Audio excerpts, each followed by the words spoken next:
అంతరిక్ష వ్యోమగాములు Sunitha Williams, Butch విల్మోర్లకు స్వాగతం పలుకుతూ బాపట్ల జిల్లా మార్టూరులో హర్షిని విద్యాసంస్థల విద్యార్థులు ర్యాలీ నిర్వహించారు. నాసా అంతరిక్ష కేంద్రంలో 396 రోజులు పరిశోధనలు జరిపి భూమి మీదికి తిరిగి వస్తున్న వ్యోమగాములకు వారు ఘన స్వాగతం పలికారు. మార్టూరు వీధుల్లో సునీత విలియమ్స్కు జేజేలు కొడుతూ ర్యాలీ చేశారు. వారు భూమి మీద క్షేమంగా ల్యాండ్ అవ్వాలని, ఇలాంటి పర్యటనలెన్నో చేయాలని ఆకాంక్షించారు.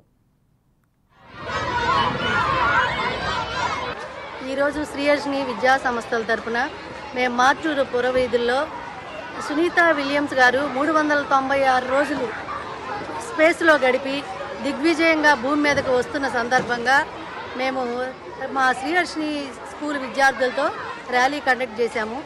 పురుషుల కన్నా మిన్నగా ఆవిడ ధైర్య సాహసాలకి మేమందరమీ వెల్కమ్ చెప్తూ, స్త్రీలు కూడా ఏ రంగంలో కూడా తక్కువ కాదని నిరూపించిన సునీత విలియమ్స్కి జయహో అంటూ, హ్యాట్స్ ఆఫ్ అంటూ శ్రీహర్షిని స్టూడెంట్స్తో మేము ఈరోజు ర్యాలీ కండక్ట్ చేయడం జరిగింది. ఇవాళ సునీత విలియమ్స్ ఆమె ఎంతో ధైర్యవంతురాలైన మహిళ. ఆమె ఒంటరిగా 396 రోజులు స్పేస్లో గడిపి దిగ్విజయంతో తిరిగి భూమి మీదకి వస్తుంది. కాబట్టి మా స్కూల్ తరఫున శ్రీహర్షిని విద్యా సంస్థలు ఆమెకు స్వాగతం